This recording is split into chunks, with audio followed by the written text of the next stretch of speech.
Bom dia, bom dia, bom dia. Bem-vindos à nossa live às 11 da manhã. Hoje eu vou falar sobre um assunto que particularmente eu acho muito interessante. Esse assunto, bom dia, bom dia. Hoje eu vou falar com vocês um assunto que eu adoro conversar.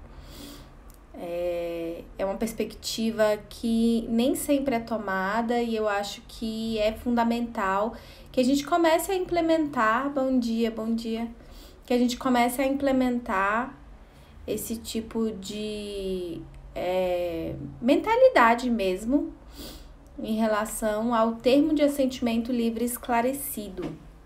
Hoje eu quero conversar um pouquinho com vocês, esse é um assunto que...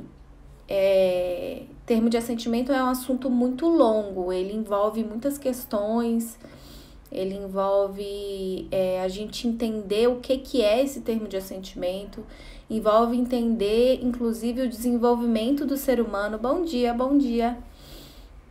Envolve entender o desenvolvimento do ser humano, tanto na perspectiva cognitiva do que a gente consegue entender, como também na perspectiva moral, que é como a gente está dentro da sociedade. Então, o ser humano, ele tem muitas facetas, né, para compreensão das informações. Não é só uma questão cognitiva, não é só uma questão também moral, envolve, inclusive, as questões de capacidade de exercício da sua vida, dos atos civis, que aqui no Brasil foi determinada a partir dos 18 anos. Então, quando a gente fala de termo de assentimento, tem muitas questões que estão aí envolvidas, né? Tem também a nossa capacidade decisional diante de determinadas questões. Isso daí também já envolve questões da psicologia do desenvolvimento, o que isso significa.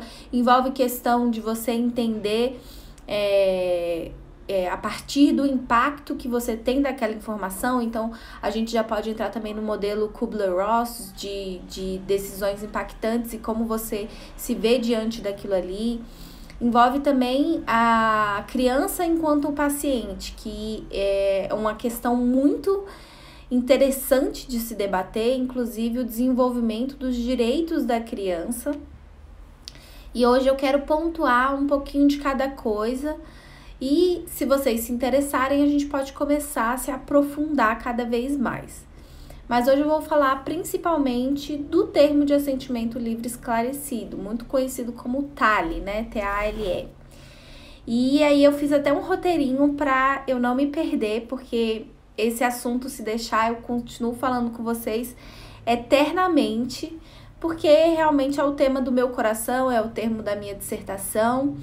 Foi uma dissertação original, um tema original que eu quero levar para o meu doutorado, mas eu preciso me concentrar para fazer o doutorado, né, e levar isso adiante. Então, eu vou trazer para vocês só informações que eu acho fundamentais que vocês podem aplicar principalmente na prática, porque esse assunto, enquanto teoria, ele é muito amplo, mas a aplicabilidade já é mais complexa. Mas eu vou mostrar para vocês que isso já existe, então é muito bacana a gente saber que já está sendo implementada de alguma forma e também como vocês podem contribuir para que seja implementado, para que essa ideia de que as crianças possam fazer parte de algum elemento decisional das questões de saúde dela, podem ser implementados na vida real e estão sendo mais do que isso. Então, primeiro, eu acho interessante falar do termo, né? Vocês já estão falando isso, tive dúvida sobre isso esses dias. Podem perguntar, tá bom? Que aí eu vou tirando a dúvida de vocês. Geralmente é importante falar isso pra vocês, né? Que vocês estão aqui quase todos os dias. Eu sei que às vezes vocês não conseguem vir, faz parte. Mas se vocês tiverem dúvidas, podem ir perguntando, porque geralmente eu faço um roteirinho para eu começar a passar uma informação de uma forma que seja coerente, né? Porque senão a gente começa a falar sobre diversos outros assuntos e aí fica confuso. A ideia é passar uma informação mais coerente e concatenada. Mas podem ir fazendo as perguntas de vocês. Então, primeiro eu queria falar sobre o termo de assentimento livre e esclarecido. Assim como o termo de consentimento livre e esclarecido, ele nasceu muito no universo das pesquisas científicas, né? Foi ali que se entendeu a necessidade de pedir o consentimento das pessoas que estão participando de uma pesquisa científica. E a pesquisa com crianças, ela sempre existiu e sempre dependeu somente dos responsáveis darem a autorização para aquela pessoa participar daquela pesquisa, o que é algo que, a meu ver, ainda é muito trabalhado dessa forma, é muito possível a gente enxergar, principalmente na assistência médica, a falta que existe de você se comunicar com o paciente, que nesse caso é uma criança, e você se comunicar na linguagem que aquela pessoa compreenda. É muito importante isso. Quando a gente fala, né, que 70%, 75% do que é considerado erro médico na verdade, erro em comunicação, tem a ver com o fato de que a informação que eu passo precisa ser entendida do lado daí. Precisa ser entendida por você que está me assistindo agora. E é muito complexo a gente fazer essa passagem, né? Não tem só a ver com uma linguagem acessível, vai além, tem a ver com a linguagem que aquela pessoa consegue entender. Eu vou trazer um exemplo para vocês, que foi um exemplo que me marcou em toda a minha vida e que eu gosto de usar, inclusive nas minhas palestras. Aqui, minha mãe deu autorização para uma irmã que nasceu e morreu após 2 horas. Uma universidade nunca havia visto aquela situação específica. Faz muitos anos, mas ela foi bem informada sobre isso. Interessante isso, né? Ainda mais que parece frieza para alguns, mas era raro na época. E é verdade mesmo, é muito raro a gente ter essa percepção da necessidade de que aquela pessoa, ela tem autonomia desde que ela nasce. A gente tem essa percepção em relação à dignidade humana, né? A gente consegue entender a dignidade a partir do momento em que aquela pessoa, ela começa a viver. Então, desde o nascimento dela, e aqui é muito importante a gente fazer esse recorte, porque é muito complexo a gente falar sobre início de vida, envolve várias outras questões, mas usando os elementos do nosso próprio Código Civil, a pessoa ela pode exercer os atos da vida civil dela a partir do momento em que ela respira, né? Essa é a nossa percepção do início da vida. Tanto que para fins até de... aqui você falou, né? 2 horas e morreu 2 horas depois. Para fins de início da vida, precisa ter os movimentos cardiorrespiratórios, né? Não havia estudos profundos sobre essa doença. Complexo, né? Então, quando a gente fala de comunicação, é importante a gente ver se a pessoa para quem a gente está dando as informações, ela está entendendo o que a gente está falando. E eu tenho um grande amigo meu que trabalha, que é médico, e ele sempre trabalhou quando você faz medicina, geralmente, você trabalha naqueles hospitais universitários no início. E depois também, grande parte dos médicos, vocês sabem que trabalham em hospitais e tem as próprias clínicas, é muito natural isso. E eles têm acesso, então, a pessoas que não têm, não desenvolveram academicamente, vamos falar assim, né? De uma forma que é a forma real, né? De se falar que aquela pessoa não compreende as informações sobre corpo humano, biologia, e ela tem a sabedoria dela dentro do universo dela. Cada um, isso também é algo que é muito debatível, é o que é inteligência, o que é cognitivo, porque não é necessariamente o grau de escolaridade baixo. A inteligência, como ela é desenvolvida, principalmente para mim e para vocês também, que já se formaram, a gente foi muito, a gente aprendeu dentro de um universo muito encaixotado do que é inteligência, do que você tem que saber, e existem vários tipos de inteligência, inteligência emocional, inteligência prática, é muito complexo a gente falar sobre isso, mas vamos falar grau de escolaridade baixo, né? Indica alguns livros sobre esse tema envolvendo menores. Pode deixar que eu vou indicar. Primeiro, vamos fazer essa passagem aqui que eu acho que é importante para a gente entender. Então, nesse caso, ele trabalhava no hospital universitário e ele trabalhava com cardiologia. E ele sempre tomava o tempo dele para explicar o que aquelas pessoas tinham. Então, você tem um problema no seu coração e a sua veia está entupida, então você tem que tomar esses medicamentos aqui para que fique melhor. As veias são como se fosse... Aí ele usava os exemplos, né? As veias é como se fosse canudos que a gente tem ao redor do coração. E ele tomava todo o tempo dele para explicar. E principalmente, existe algo que até o Paulo Freire ele fala, que é a autonomia da educação, que ele fala sobre a necessidade de você se colocar no lugar daquela pessoa e se utilizar de exemplos que aquelas pessoas consigam entender dentro do universo que elas vivem. Por isso que a inteligência ela é muito complexa da gente falar o que aquilo ali significa. Então, você precisa, por exemplo, uma pessoa que é um mecânico, você precisa se utilizar de exemplos daquela vida. Aquela pessoa ali, ela trabalhava na roça. Então, ele tentou se utilizar de exemplos que aquela pessoa pudesse entender. E aí, a pessoa ouviu tudo e tal, não sei o quê, e no final ele falou, mas doutor, o que é coração?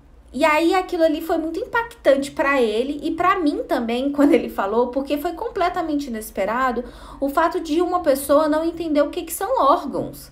Só que isso é muito comum, isso é muito normal. A gente tem que voltar 5 passos atrás para a gente conseguir entender qual é a deficiência que aquela pessoa tem de informação, para a gente conseguir passar a informação para essa pessoa.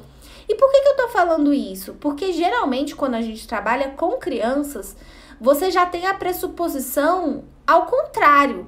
Você tem a pressuposição de que aquela criança não compreende nada, né? Então, quando você fala com um adulto, geralmente você tem a pressuposição de que aquela pessoa já tem um nível de informações básicas. E quando você trabalha com crianças, é exatamente o contrário. Você tem a pressuposição de que ela não sabe nada. Então, a gente precisa tomar cuidado com quem é o paciente e qual o nível de informação que aquele paciente tem. Deixa eu ver o que a Giovana falou. O meu estudo de doutorado é a autonomia de vontade do usuário do serviço de saúde mental. É bem complexo. Nossa, é muito complexo, Giovana, principalmente porque existe uma estigmatização muito profunda em relação a doenças mentais, a serviços mentais, né? Aqui no Brasil, a gente tem... Eu sei que a lei de saúde mental no Brasil, ela teve uma transição em 2001, mas antes disso, ela era muito precária e continua sendo, né? As doenças mentais são muito estigmatizadas ainda no mundo todo, não é só no Brasil. E isso significa que o acesso à saúde para esses doentes é mais mais complexo ainda porque a pessoa não quer buscar esse tipo de ajuda, né? Então, é terrível como é esse tratamento. A Priscila, sensacional. Empatia em primeiro lugar. Além disso, ainda existe dificuldade de explicar o que está sentindo. Me ajuda aí. Calma, Giovana. Vou te ajudar, calma. Então, a gente falando em termo de assentimento, a gente está pensando... Eu estou falando do termo de assentimento principalmente para crianças. No caso da Giovana, a gente pode ter o termo de assentimento para pessoas que não são consideradas capazes, né? A gente tem mais de um tipo. Mas é importante a gente entender essa perspectiva da informação, porque quando eu comecei a estudar a criança enquanto paciente, eu tive a oportunidade de ter acesso a um projeto de pesquisa aqui de Brasília, de uma instituição que se chama Abrace, ela é bem conhecida, e que ela trabalhava com crianças em fim de vida. E é um projeto que é lindo, um projeto que se chama Projeto William, que ele trabalha com essas crianças, e aí eu tive a leitura na minha monografia ainda, de entender como funcionava esse projeto. A Ciane, fugindo um pouco do assunto, eu conheço uma menina que está se formando em medicina e atende muita gente no internato que não sabe ler. Aí ela disse que anda com uma cartela de adesivos. É fundamental. Eu vou trazer um pouco mais sobre esse tipo de comunicação, tá, Ciane? Envolve o termo de assentimento. Então, eu tive a oportunidade de ter acesso a como surgiu esse projeto. O William era um paciente de 14 anos que ele teve um câncer ósseo e ele teve que amputar uma das pernas. Era uma criança que não tinha acesso a praticamente nada e ele começou a ter, então, o tratamento dele e ele evitou o tratamento durante muitos anos por falta de comunicação, por falta dos médicos não explicarem e conseguirem fazer com que ele entendesse as consequências da decisão que ele tinha tomado. Então, é fundamental, aí ela explica verbalmente e dá um significado para cada adesivo. Eu acho que essa seria uma boa ideia para crianças. Eu vou trazer um exemplo para vocês. Vocês calma aí, gente. Esse assunto é muito interessante mesmo. Então, vamos lá. E aí, quando eu descobri esse projeto, ele foi muito interessante porque ele foi muito bem estruturado. E ele trabalhava com crianças em fim de vida. E como que era, então, o desenvolvimento desse projeto, que era algo muito interessante. Depois, se vocês quiserem ter acesso à minha monografia, eu posso passar para vocês. Porque essa monografia, eu tive a grande sorte de, na época que eu fiz a minha mono, ter um concurso internacional de bioética e direitos humanos. E aí eu entrei com a minha monografia como um artigo e ganhei em primeiro colocado. Foi muito interessante isso. Mas foi por acaso, essas coisas vão acontecendo, né? Luciana, toda criança tem direito à informação de seu quadro clínico, não é? Eu vi uns advogados falando que é só a partir dos 12.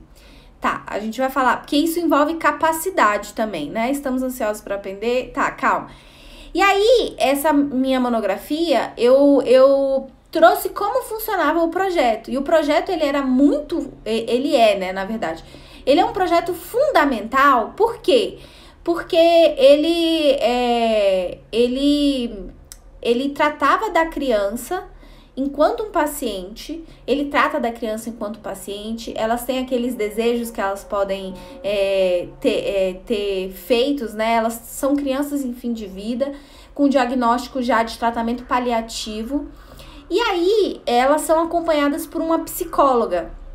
E essa psicóloga, ela, de acordo com a idade, ela fazia diários para aquelas crianças. Então, os desenhos que elas faziam e o que isso representava, sempre tinha uma leitura da criança enquanto paciente a partir do nível de desenvolvimento dela. Então, crianças de 4 anos que que estavam em tratamento, elas tinham a capacidade de, através de desenhos, através de palavras, e claro, sempre com interpretação de uma psicóloga, você conseguia entender qual era o sentimento daquela criança diante do tratamento dela. E quando a gente fala crianças de 4 anos, as pessoas falam assim, meu Deus, mas uma criança de 4 anos não tem capacidade de entender nada, né? Você não pode dar essa responsabilidade para uma criança, como é que eu vou falar do tratamento dela para essa criança? E quando eu consegui me desenvolver mais, aí eu fiz o meu mestrado, falando sobre um princípio de uma autonomia progressiva, você começa a entender sobre psicologia infantil e, principalmente, qual é o ambiente que essa criança ela existe. Tem muita diferença você ter uma criança de 4 anos, como minha irmã teve filho, e aí eu tenho um sobrinho, meu sobrinho ainda é pequenininho, ele fez 5 meses agora. Mas vamos supor que ele tivesse 4 anos. Ele é uma criança que ele não é doente, ele é uma criança que é saudável, ele é uma criança que sempre esteve afastada de médicos, a não ser em momentos necessários. E uma criança de 4 anos que tem leucemia desde que ela nasceu. Por incrível que pareça, uma criança com 4 anos que teve leucemia desde que ela nasceu, e aqui eu vou trazer até um exemplo de um filme que algumas pessoas já viram, ou se não viram eu recomendo, que se chama My Sister's Keepers, que é uma prova de amor, que é até com Ai, meu Deus, é com uma atriz super famosa, enfim, é um filme pra chorar, tá, gente? Mas que relata uma criança que desde que ela nasceu ela tinha leucemia aguda e aí a mãe teve uma filha, inclusive por fertilização in vitro, para que tivesse as mesmas características genotípicas da irmã e que uma irmã pudesse ajudar a outra. Então, doar sangue, o cordão umbilical, ser utilizado aquelas células na irmã, todos os tratamentos. Mas se você pensa numa criança dessa, que desde que ela nasceu, ela é doente, ela sabe... É uma prova de amor. Então, meu backup está me ajudando aqui. É Uma Prova de Amor, o nome do filme. É lindo, é triste, é fantástico, é muito triste. É com a Cameron Diaz. Estou tendo ajudas pra falar com vocês. Com a Abigail Breslin, quando ela era pequenininha. Alec Baldwin, enfim.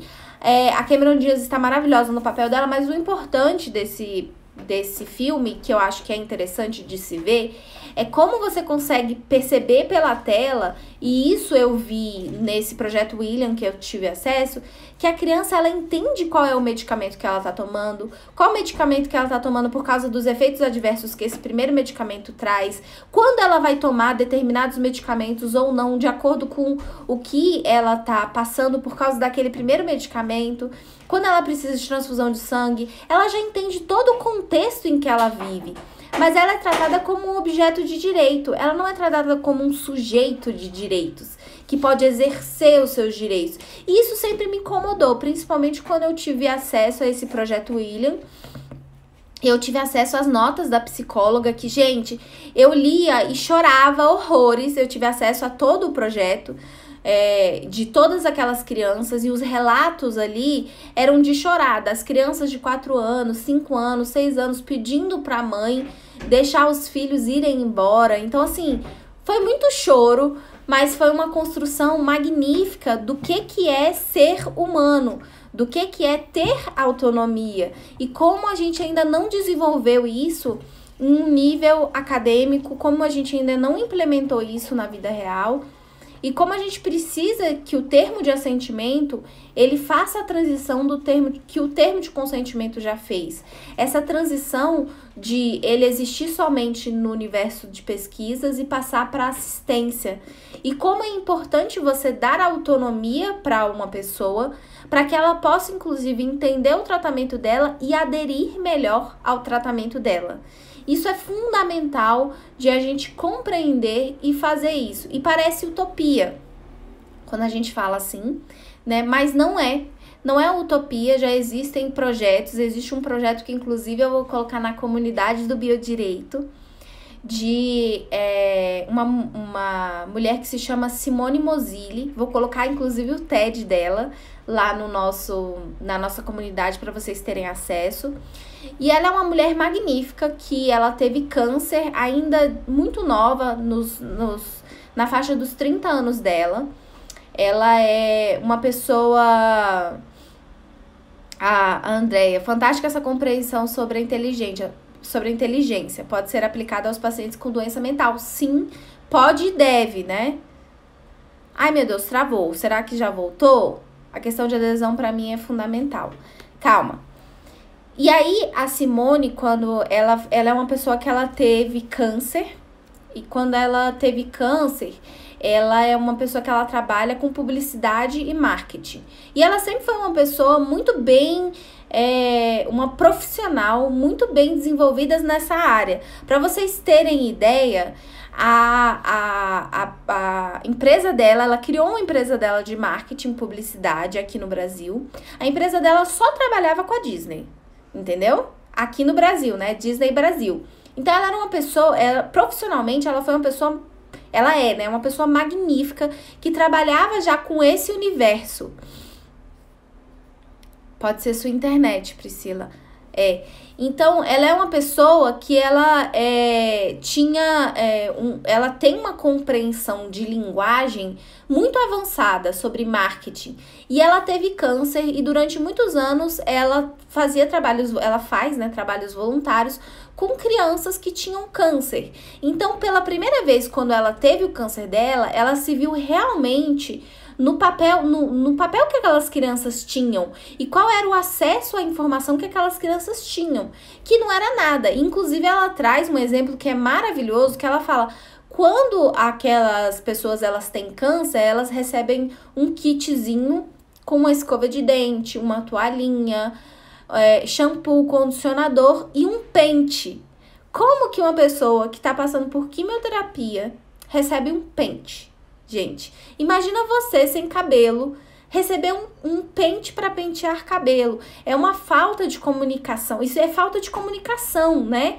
Das pessoas que estão construindo esses kits saberem singularizar para quem elas estão mandando esse kit. E tudo isso é erro em comunicação, é falta de um fluxo bem feito para que chegue àquela pessoa algo que ela realmente necessite e que não estigmatize a doença que ela tem, que não faça a pessoa se sentir menor. E aí, quando ela viu que as crianças não tinham acesso àquilo ali, ela fez algo que se chama Guia Beabá do Câncer.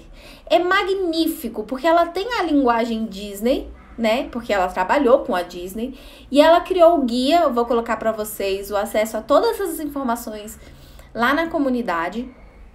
Então, ela criou esse guia do Beabá do Câncer para que as crianças conseguissem entender o que elas estavam passando. Então, é lindo porque é um ursinho, aí tem um ursinho vomitando, aí tem o beabá mesmo. Então, vê de vômito. O que é isso? Por que você vomita? E aí, ali, era como se fosse... É lindo, porque é como se fosse o beabá mesmo, que a criança vai aprendendo as letrinhas, vai aprendendo a enxergar o que é aquilo ali. E aí ela vai trazendo cada coisa. E de infusão. O que é a infusão? Aí tem o ursinho com uma coisinha no braço, mostrando o que ele estava passando. E por que ele está passando por aquilo ali. Então, aquilo ali se tornou uma forma de comunicação tão eficaz, tão maravilhosa. E aí, inclusive, até a Ciane falou sobre isso, né? Da sua amiga, que ela traz adesivos. Nesse caso, a Simone, ela conseguiu, ela abriu uma ONG, né, uma OCIP, que ela começou a trabalhar efetivamente com isso, começou a levar em congressos internacionais, começou a ter também pessoas participando daquela ONG e pagando, financiando os projetos dela. E aí ela conseguiu desenvolver coisas magníficas. Esse Guia Beabá do Câncer, que é a coisa mais linda do mundo, ela conseguiu ir além e conseguiu animar aqueles bichinhos. E ela fez algo que é muito natural hoje em dia, que é a gamificação da nossa linguagem. Então ela transformou aquele guia do Beabá em algo que pudesse colocar num tablet, e aí as crianças têm um joguinho para elas entenderem o que elas estão passando. Então, existe hoje em dia esse guia dela do Beabá do Câncer, que a criança vai jogar aquele joguinho ali e é uma identificação com o que aquela criança está passando. Ela conseguiu fazer com que isso realmente entrasse na tela e fosse algo que aquela criança entendesse. E ela conseguiu comprovar que a partir do momento em que aquela criança ela tem informação, ela tem uma autonomia para entender o que está acontecendo com ela, ela tem uma adesão muito maior ao tratamento. Isso é algo que eu sempre falo para vocês. Algo que a gente também já viu. Quando a gente pensa em laboratório, hoje em dia a gente tem aqueles óculos de visão 3D em que você vai vacinar a criança ou tirar sangue da criança e a criança coloca aquele óculos de visão 3D e aí tem uma fadinha que tá chegando ao redor da criança e aí na hora de picar a criança, colocar a agulha, é como se tem toda uma história, né, que coloca pra criança ver, e aí, na verdade, é a fadinha falando com a criança que precisa fazer aquilo ali, e aí você resolveu aquilo ali, né? A pessoa colocou muito amor no trabalho. É mais do que... foi muito amor, sim, mas é mais do que isso. É a necessidade de você conseguir enxergar naquelas pessoas a capacidade de autonomia que elas têm. E aí eu chego no final para trazer para vocês, que é o fato de o seguinte: a criança, ela precisa ser um sujeito de direitos. Depois, um outro dia, eu posso falar para vocês da criança enquanto paciente e como a gente foi enxergando a criança diante das nossas normativas, né? Isso daí é todo um outro papo. Mas isso envolve as pessoas que não têm capacidade jurídica no sentido formal que a gente impõe que as pessoas tenham, né? Como você vai expressar a sua autonomia, ela às vezes não é da maneira tradicional que se espera, mas é fundamental que aquela pessoa ela tenha acesso ao que está acontecendo com ela, porque a expressão da autonomia dela permite que ela vá aderir muito mais ao tratamento, inclusive ao pós-procedimento, ao pós-cirúrgico. É fundamental que a gente entenda. Agora foi o meu telefone que travou mesmo, que abaixou aqui. Mas voltando. É fundamental que a gente consiga fazer com que a autonomia das pessoas sejam expressas. E aí as pessoas vão me perguntar, né? Mas, poxa, o termo de assentimento, você tá me falando de um guia do Beabá, você tá me falando de um game. Isso é termo de assentimento? É. Porque a linguagem... E aí eu tô falando de crianças, claro. Porque a linguagem que a gente tem que tratar com aquela criança é a linguagem que ela entende. Lá nos meus idos da minha monografia, quando eu comecei a estudar esse projeto da Abrace, eu percebi que em nenhum momento a psicóloga que trabalhava com aquelas crianças, ela exigia das crianças algo que elas não tinham capacidade de entregar. Você tem que entregar a informação que aquela criança ela tem capacidade de receber. Se você der mais informação que aquela criança tem capacidade de receber, ela não vai conseguir te entregar de volta o que ela sente. E aí que tem uma delicadeza profunda de trabalhar com criança. E aqui no Brasil, quando a gente fala de crianças, é até os 14 anos incompletos, então 13 anos, né?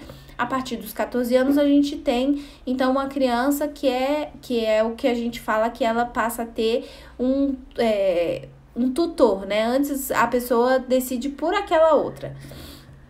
Então, o meu estudo, ele focou principalmente até os 13 anos incompletos. Interessante a gente falar sobre isso, porque fora do Brasil, a gente não tem essa diferenciação de criança e adolescente. A gente tem criança. A criança, ela desde que ela nasce até 18 anos, entendeu? Então, aqui no Brasil, a gente tem essa diferenciação de criança e adolescente.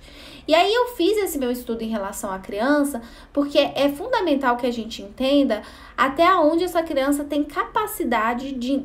O que essa criança tem capacidade de entregar como forma decisional. E aí quando eu criei essa autonomia progressiva, foi pensando nos estágios de desenvolvimento dessa criança. E é muito complexo a gente falar isso, exatamente pelo que eu contei para vocês daquela criança que nasceu com leucemia e o que ela entende, né? De toda forma, não seria interessante um médico se adaptar à linguagem da criança e explicar o tratamento independente da idade? Na verdade, é isso que eu prego, Priscila. Eu acho fundamental que os profissionais médicos, principalmente os pediatras... Ai, veio um espirro, desculpa.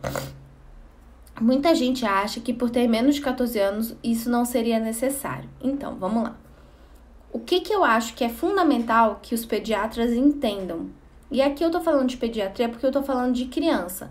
Mas no seu caso, que você trabalha com pessoas que têm a saúde mental, que têm questões com saúde mental, a gente pode ter uma incapacidade por diversos motivos. E é fundamental que o médico que trabalha com essas pessoas, então tanto o pediatra como os psicólogos e os psiquiatras, eles consigam entender qual é o desenvolvimento de capacidade que aquela pessoa tem, para eles conseguirem passar a informação para essa pessoa, para que ela consiga devolver uma decisão de acordo com a capacidade dela. Eu sei que é muito complicado a gente falar nisso, porque cada um vai ter um desenvolvimento.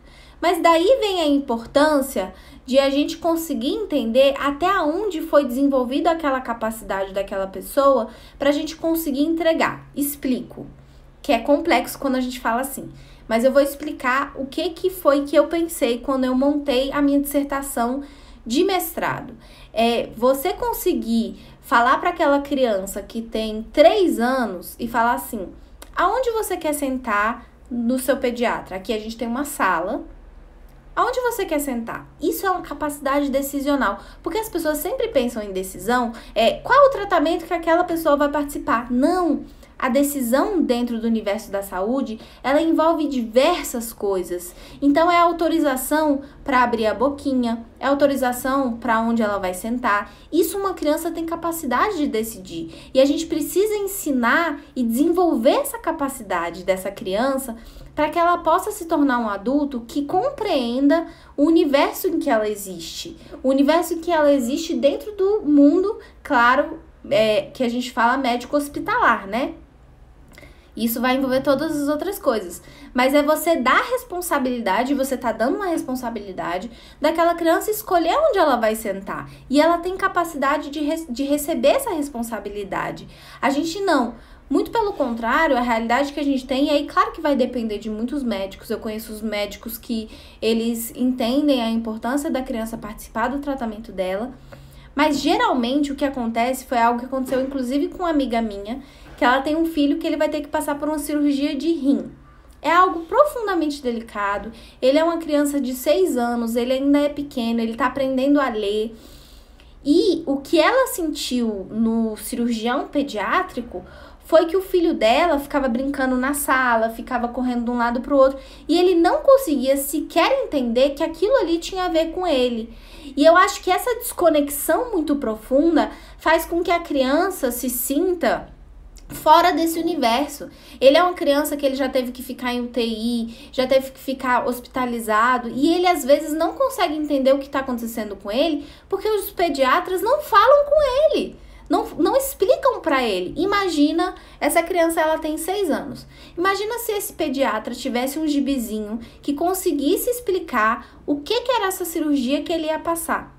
E aí vai explicar que vai ter o pré-operatório, o que ele tem que passar, que vai ter um cortezinho assim, que vai acontecer isso e isso com ele, que o rinzinho dele vai acontecer isso, que o pós-operatório vai ser desse jeito, que ele vai ter que ficar um tempo sem receber os amiguinhos e que depois ele vai receber os amiguinhos, que ele vai poder brincar, que ele vai ser uma criança mais saudável ainda. Imagina a adesão que essa criança vai ter para o pré-tratamento, o tratamento e o pós-tratamento. O pré-cirúrgico, o cirúrgico e o pós-cirúrgico. Vai ser muito mais fácil de você ter uma resposta positiva posterior e anterior dessa criança se você consegue passar para ela a informação que ela precisa ter em relação ao corpo dela. Por que a gente delega 100% toda a responsabilidade de um corpo alheio para um responsável? Eu entendo que a capacidade cognitiva do responsável é superior àquela criança, mas ele entende o que está acontecendo com ele. Ele entende o que está passando para ele, né? Os pais da criança podem decidir sobre o tratamento dela a partir da sua opção religiosa, exemplo, transfusão de sangue. A criança se assusta se não for integrada na consulta. É mais do que isso. O pós-cirúrgico dela é muito complexo se ela não é integrada. Eu vou responder algumas perguntas que eu vi que vocês fizeram, tá? A primeira que tem aqui é em relação... de toda forma, seria interessante o médico se adaptar à linguagem da criança e explicar o tratamento independente da idade. E aí, isso vai exatamente no que eu falei para vocês. Cabe a esse profissional de saúde entender o paciente que ele tem e levar na linguagem daquele paciente algo que ele possa entender. Uma criança de 6, 7 anos, ela tem capacidade de receber um gibizinho e entender, e às vezes, inclusive, a ler o gibizinho. Uma criança abaixo de 6, 7 anos que não sabe ler, ela consegue entender figuras. Antes disso, ela consegue entender outras formas de linguagem. A linguagem que a gente tem, o padrão da gente tentar sempre manter uma linguagem escrita, ele é muito pobre. Ele faz com que aquela criança, com que a comunicação não se passe, porque a gente quer que a comunicação seja escrita. E a gente tem várias formas de comunicação. E já passou da hora do universo da saúde ter termos de assentimento que não se fechem somente na linguagem escrita. Aliás, isso vale inclusive para aquele caso que eu contei para vocês do paciente que não sabia o que era coração.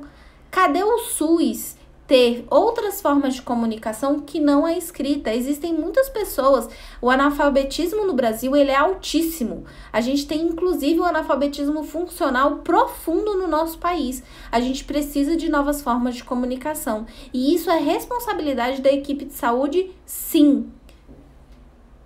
Isso tem a ver com adesão, tá? Porque muitas vezes o médico, ele acha que ele não precisa disso, porque ele vai falar assim, mas eu vou ter a digital da pessoa, ela autorizou e pronto. Não, a pessoa precisa entender isso para ela ter uma maior adesão.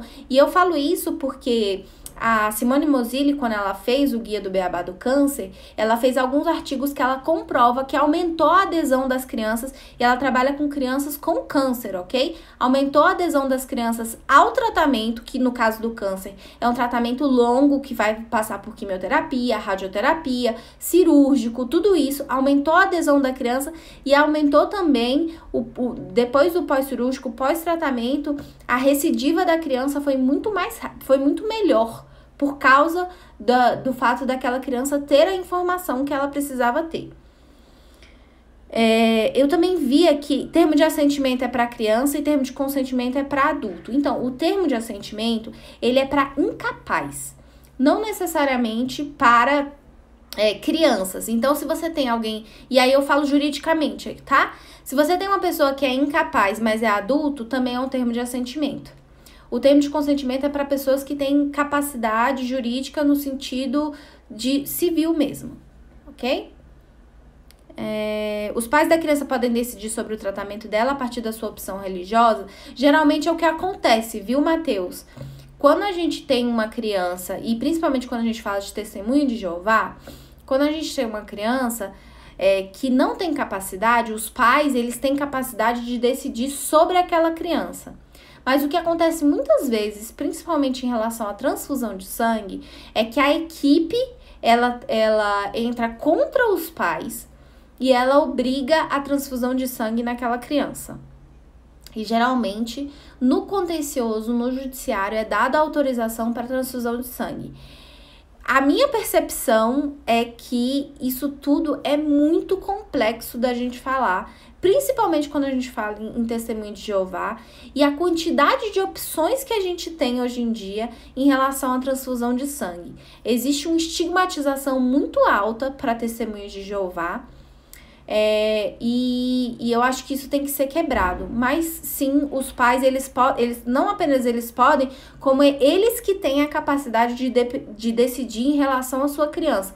Porque aí a gente já entra em algo que vai ser juridicamente válido. Lembra quando eu falei da validade? Eu falei do que significa validade do termo de consentimento para vocês. Quando a gente fala de termo de assentimento, você tem um adolescente, por exemplo, ele pode ser um decisor secundário efetivo do tratamento dele, mas você vai precisar da assinatura do responsável para que aquele termo de assentimento seja válido. Senão, não é válido, porque até os 18 anos, no Brasil, a gente não tem capacidade jurídica. Então, aquela assinatura de um menor de idade não é válida juridicamente, ok? Aí vocês falaram... você foi a pessoa que eu vi tratar melhor desse tema. Estou amando. Que bom, Priscila. Parabéns, muita sensibilidade. Eu acho que no caso da saúde, a gente precisa de muita sensibilidade para entender o que é autonomia. Inclusive, conseguir expandir o que significa realmente a autonomia do ser humano. Ela é muito mais ampla do que capacidade, do que você ter uma assinatura ou não. A capacidade decisional dentro do âmbito da saúde, ela precisa ser revista urgentemente. E aí vai caber a gente a levar isso também. Quando a gente tem a capacidade de levar para profissionais pediátricos e de pessoas que são incapazes, mesmo maiores de idade, então dentro do universo psiquiátrico, psicológico, e trazer uma integração muito maior desses pacientes para os tratamentos deles.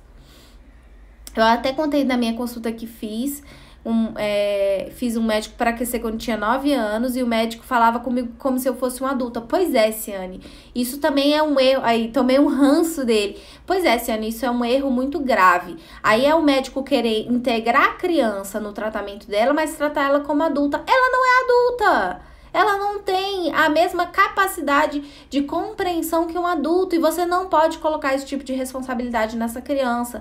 Mas você tem sim a obrigação de colocar uma criança de 9 anos. Gente, uma criança de 9 anos, ela tem capacidade de compreensão, ela tem o cognitivo dela avançado. Vocês já viram uma criança meu sobrinho, ele tem 5 meses. Como ele se comunica com a minha irmã, é incrível. Ele se comunica, gente, ele tem 5 meses, entendeu? A gente tem que parar de enxergar que uma criança de 5 meses, ela não tem capacidade cognitiva, ela tem, dentro das capacidades dela. E a gente precisa desenvolver muito mais o que significa comunicação e como se comunicar com essa criança e tudo isso. Acabou que chegou um momento que me revoltei e parei o tratamento. Olha só, aí no seu caso, né, Ciane, que você já conversou com a gente, era um caso que a gente pode dizer que era mais simples, assim, no sentido de que, imagina uma criança com câncer decidir parar o tratamento dela. A gente precisa de uma comunicação mais coerente com essa criança, de uma maneira que, principalmente crianças com doenças mais graves, elas se integrem ao tratamento delas e não seja imposto a ela. Porque quando algo é imposto, gente, criança que não quer fazer alguma coisa e você obriga ela a fazer, você já viu como é difícil? Imagina isso dentro do universo médico. A gente precisa de uma criança, inclusive, esse filme, eu trouxe pra vocês o filme Uma Prova de Amor, é muito interessante. Desculpa que eu vou dar um spoiler, mas toda a história ela é desenvolvida e a trama ela é desenvolvida para demonstrar que a criança, naquele caso ali ela já era uma adolescente, ela não queria mais o tratamento. Toda a história era essa. Não vou falar mais, mas o fato é ela expressando a autonomia dela. Olha como é. Esse filme é muito forte, eu recomendo mesmo vocês assistirem. Essa questão é muito delicada porque envolve a dignidade da pessoa humana 100%, envolve 100%. E os pais não recusam a transfusão, mas requerem tratamento alternativo. Geralmente é isso mesmo, viu? Em relação a testemunho de Jeová, quase 100% das vezes os pais, eles não recusam o tratamento. É importante, eu quero falar isso para ficar gravado.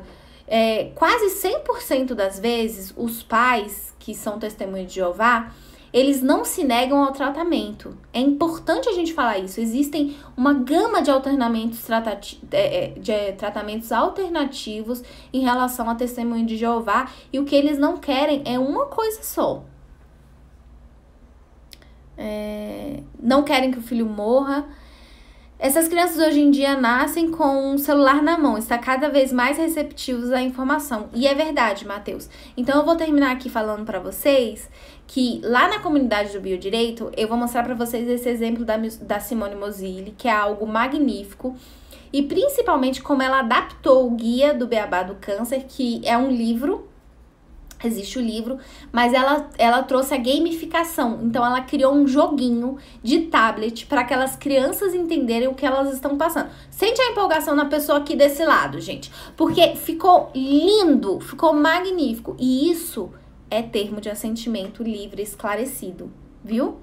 Essa gamificação que ela criou, esse guia do Beabá, é um assentimento que aquela criança ela passa a ter em relação ao tratamento dela. Então eu volto aqui para falar para vocês.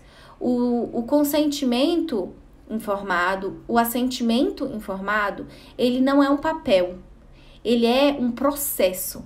O processo decisional, ele envolve várias etapas. Depois eu vou trazer para vocês como é o processo de tomada de decisão, para a gente conseguir entender mais. Inclusive, eu vou deixar aqui nos stories alguns assuntos para eu saber se vocês querem saber mais sobre isso, porque já vai fazer quase 1 hora que a gente tá conversando aqui e eu só toquei, gente, eu só toquei a ponta do iceberg dessa questão em relação a processo de tomada de decisão. Tem várias teorias que já existem, então, maioridade sanitária, teoria do maior maduro. Então, depois eu posso trazer para vocês. E aí, vocês vão precisar de responder nos stories, viu? Então, nesse caso, eu achei incrível como a Simone ela conseguiu trazer para a linguagem atual. Como ela conseguiu criar um joguinho para trazer uma comunicação dessas crianças que têm câncer. E por que não fazer isso para todos os tratamentos pediátricos? Claro que cada um vai ter sua limitação. No caso dela, ela tem uma ONG, ela teve vários financiadores. Ela é uma pessoa que trabalhou com a Disney durante muitos anos, então ela tem essa linguagem já afiada de como trazer a comunicação para crianças, que é algo muito característico da Disney. Mas eu acho que falta uma sensibilidade maior da inclusão dessas pessoas que são incapazes no tratamento delas. E como a gente tem tido um avanço cada vez maior, por que não fazer isso? Combinado? Eu espero que vocês tenham gostado. Esse é um assunto que toca muito o meu coração. E lá na comunidade do Biodireito eu vou colocar minha dissertação, eu vou colocar sobre a Simone. Minha dissertação não, eu vou colocar a minha monografia, que é muito interessante, que traz esse projeto William para vocês verem. Vou colocar Simone Mozilli. Então não deixem de se inscrever lá na nossa comunidade, a gente traz muito conteúdo por lá.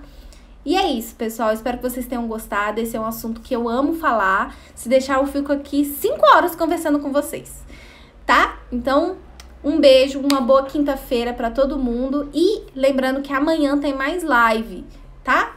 Tchau, tchau, pessoal. Ai, que bom que vocês gostaram.